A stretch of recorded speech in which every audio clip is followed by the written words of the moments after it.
පුරාණ ශ්‍රී ලංකාව ගැන කතා කරද්දී අපි හැමෝගෙම ඔළුවට එන්නේ වැව්, දාගැබ්, ආසෝසර නැගපු මහා නිර්මාණ. හැබැයි කවදා හරි හිතලා තියෙනවද මේ දැවැන්ත නිර්මාණ පිටිපස්සේ හිටිතු සමාජයේ කොයි වගේ වෙන්නේ නැත්ත කියලා? ඒක කොයිතරම් සංවිධානාත්මකද, කොයිතරම් සංකීර්ණද? ඒකින් අද අපි ඓතිහාසික මූලාශ්‍ර පදනම් කරගෙන ඒ රහස් ටිකක් හෙළිදරව් කරගෙන යන්නේ. ඇත්තටම මේක තමයි ලොකුම ප්‍රශ්නය. මේ වගේ පුංචි දූපතක් කොහොමද ලෝකෙම මවිත කරපු ශ්‍රේෂ්ඨ ශිෂ්ටාචාරයක් බවට පත් උනේ? ඒකට උත්තරේ හැංගිලා තියෙන්නේ ඒ සමාජයේ ඇතුළාන්තයමයි. අපි ඒ ගැන ටිකක් ගැඹුරට ගිහින් බලමු. හොඳයි, අපි මේ ගමන කොටස් 6කට බෙදාගෙන යමු. මුලින්ම බලමු සමාජය හැදිලා තිබ්බ විදිය, ඊට පස්සේ නීතිය සහ පාලනය, ආර්ථිකය, සමාජයේ කාන්තාවට හිමි වුණ තැන, කෑම බීම සහ පරිසරය ගැනත් කතා කරලා අන්තිමට මේ අතීතෙන් අපිට අදට ගන්න කියන පාඩම් මොනවද කියලාත් බලමු. හරි, අපි එහෙනම් පටන් ගමු. ඕනම ශක්තිමත් ගොඩනැගිල්ලකට ශක්තිමත් අත්තිවාරයක් ඕන වගේ සාර්ථක ශිෂ්ටාචාරකේ අත්තිවාරම තමයි ඒකේ සමාජ සංවිධානය. පුරාණ ලංකාවේ ස්ථාවරත්වයටයි සාර්ථකත්වයටයි ප්‍රධානම හේතුවක් උනේ හරිම පිළිවෙලකට සකස් වෙච්ච මේ සමාජ ව්‍යුහය තමයි. හිතන්නකෝ මේ සමාජය දරුස්ත පිරමීඩයක් වගේ කියලා. උඩින්ම ඉන්නවා රජතුමා, ඊළඟට ඉන්නවා පාලන බලය අතේ තියාගෙන ඉන්න ප්‍රභූවරු. ඊට පස්සේ සාමාන්‍ය ජනතාව සහ පිරමීඩේ පහළම ස්තරේ හිටියේ දාසයන්. මේ වගේ ක්‍රමවත් සැකස්මක් තිබ්බ නිසා හැම කෙනෙක්ටම තමන්ගේ කාර්යභාරය මොකක්ද කියලා පැහැදිලි අවබෝධයක් තිබුණා. ඉතින් මේකට තමයි අපි කියන්නේ සමාජ දුරාවලිය කියලා. බලය ගලාගෙන ගියේ උඩ ඉඳන් පහළට. දෙවියෙක් විදිහට සලකපු රජතුමාගෙන් පටන් අරන් නිලධාරීන්, කුඩීන් කියලා හඳුන්වපු සාමාන්‍ය වැසියන් සහ දාසයන් දක්වා මේ බලය බෙදිලා ගියා. මේකෙන් සමාජයේ පිළිවෙල වගේම හැමදේම හරියට සිද්ධ වෙන එකත් තහවුරු වුණා. මූලාශ්‍රවල කියවෙලවා පරම්පරාවෙන් ආපු දාසයෝයි මුදලට ගත්ත දාසයෝයි කියලා වර්ග දෙකක්ම හිටියා කියලා. හොඳයි, දැන් අපි බලමු මේ සමාජය පාලනය කරපු නීති රීති පද්ධතිය දිහා. පුදුම දෙයක් යන්නේ පුරාණ ලංකාවේ නිකම්ම නීති ටිකක් තිබුණා නෙවෙයි. ඒ නීති හදන්නත් ක්‍රියාත්මක කරන්නත් හරිම සංකීර්ණ ආයතන පද්ධතියක් ගොඩනගලා තිබුණා. මේක නම් ඇත්තටම හිතාගන්නත් අමාරු පුදුම සහගත කාරණයක්. බලන්න අද වගේම ව්‍යවස්ථාදායකයයි අධිකරණයයි පැහැදිලිවම වෙන් කරලා තිබිලා තියෙනවා. වදාල් කියන්නේ රජුගේ මන්ත්‍රණ සභාව. ඒ කියන්නේ නීති හදන තැන. අනික් පැත්තෙන් සභාව කියන්නේ හදපු නීති ක්‍රියාත්මක කරපු අධිකරණ පද්ධතිය. මේකෙන් පේනව නේද පාලනය ගැන කොයිතරම් දියුණු අවබෝධයක් ඒගොල්ලන්ට තිබිලා තියෙනවද කියලා? නීතියට කොයිතරම් ලොකු ගරුත්වයක් දීලා තිබුණද කියනවනම් ඒ නීති කෙටුවේ ගල්පුවරවල. ඒකෙන් බලාපොරොත්තු වුණේ කාරණා දෙකක්. එකක් තමයි ඒ නීති වෙනස් කරන්න බැරි ස්ථිර දේවල් කියන එක. අනික තමයි પરම්පරා ගානක් යනකල් ඕනම කෙනෙක්ට බලා ගන්න පුළුවන් විදිහට ප්‍රසිද්ධිය තියෙන්න ඕන කියන එක. රාජ්‍යය පවත්වාගෙන යන්න හරිම සංවිධානාත්මක බදු ක්‍රමයක් තිබුණා. හිතලා බලන්න දක්කපති කියලා බද්දක් තිබුණා වැව්වල වතුර පාවිච්චි කරනවට. රජුට අයිති ඉඩම් වගා කරනවට බෝජකපති කියලා බද්දක් ගත්තා. ඇලදොලවල මාළු අල්ලනවට මතරම්මජනක කියලා බද්දක් එවන්න වුණා. මේ අතරින් විශේෂම එකක් තමයි ගෘහදණ්ඩ.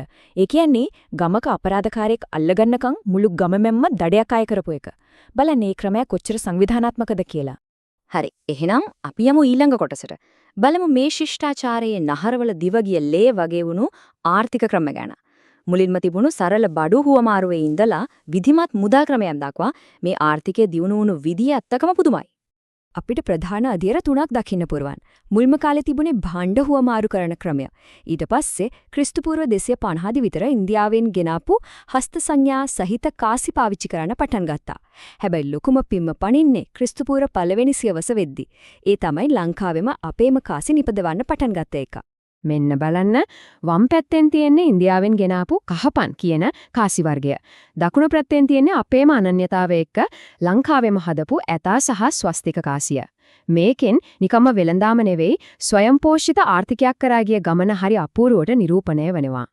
මේ ආර්ථිකය කොයිතරම් විධිමත්ද කියනවනම් කාසි නිෂ්පාදනය බලා ගන්න ඒකේ ප්‍රමිතිය පවත්වාගෙන යන්න රූප අධ්‍යක්ෂ කියලා විශේෂ නිලධාරියෙක්ම පත් කරලා හිටියා. හරි. දැන් අපි අවධානය යොමු කරමු හරිම වැදගත් මාතෘකාවකට. ඒ තමයි පුරාණ සමාජයේ කාන්තාවට හිමි වෙලා තිබුණ තැන. ඇත්තටම උන්ට ඊටා ඉහළ ගෞරවයක් වගේම සැලකිය යුතු මට්ටමේ නිදහසක් ලැබිලා තිබුණා. බලන්න මේ කියවන සිංහාසනයේ පවා උන්ට ප්‍රවේශ විය හැකි විය. මේක නිකම්ම වචන ටිකක් නෙවෙයි. මේකට සාක්ෂි තියෙනවා. ලීලාවතී රැජින වගේ පාලිකාවන් අපේ ඉතිහාසයේ ඉඳලා තියෙනවා. ඒ විතරක් නෙවෙයි පරුමකලු කියන නමින් හඳුන්වපු ප්‍රාදේශීය මට්ටමේ කාන්තා නායිකාවන් ගැනත් සෙල්ලිපිවල සඳහන් වෙනවා. මේකෙන් පේනව නේද උන්ට කොයිතරම් බලයක් හිමි වෙලා තිබුණද කියලා. මේ ලස්සන විසිතුරු පබළු දිහා බලන්නකෝ. මේවයින් සමහරක් ඉන්දියාවේ නානයණය කරපුවා. මේකෙන් අපිට කරුණු දෙකක් පැහැදිලි වෙනවා. එකක් තමයි ඒ කාලේ කාන්තාවන් Tamanගේ පෞද්ගලික අලංකාරය සැරසීම ගැන කොච්චර උනන්දුනාද කියන එක. අනික ඒ හරහා තිබුණු වෙළඳ සම්බන්ධතා ගැනත් මේකෙන් කියවෙනවා. මේ සිතුවමෙන් පේන්නේ කාන්තාවන් ආහාර පිළිගන්වන ආකාරය. ගෙදර දොරේ වැඩ කටයුතු වලදී විශේෂයෙන්ම ඉවුම් පිහුම් කලාවේදී ඕන්ද හිමි වෙලා තිබුණු ගෞරවය මේකෙන් ඉස්මතු වෙනවා. මූලාශ්‍රවල ඕන්ව මදුපාචිකා, ඒ කියන්නේ මී පැණිමෙන් රසට උයන්නේ කියන ගෞරව නාමයෙන් පවා හඳුන්වලා තියෙනවා. හරි. මීළඟට අපි බලමු ඒ මිනිස්සු ඒගොල්ලන්ගේ ආහාර රටාව සහ ස්වභාවික ලෝකයේ අතර තිබුණු සම්බන්ධය ගැන. ඒක ඇත්තටම පරිසරයට ගැඹුරු ගෞරවයක් දක්වපු තිරසාල ජීවන රටාවක්. ඊතන්නකෝ ඒගොල්ලන්ගේ කෑම වේල සම්පූර්ණයෙන්ම වසවිස නැති ස්වභාවික දේවල්. ප්‍රධාන වශයෙන් වී, කුරක්කන් වගේ ධාන්‍ය වර්ග, උන්දු, මුං වගේ රණිල භෝග සහ කුකුලල, බතල වගේ අල වර්ග තමයි ආහාරයට ගත්තේ. කිසිම කෘත්‍රිම දෙයක් තිබුණේ නැහැ. විශේෂයෙන්ම උදෑසන ආහාරය විදියට කැඳ, එහෙම නැත්නම් යාගු කියන පෝෂ්‍යදායී දේ ප්‍රධාන තැනක් ගත්තා. මේ වගේ සෞඛ්‍ය සම්පන්න ආහාර රටාවක් තමයි ශක්තිමත් ජනතාවක් බිහි කරන්න පදනම වුණේ.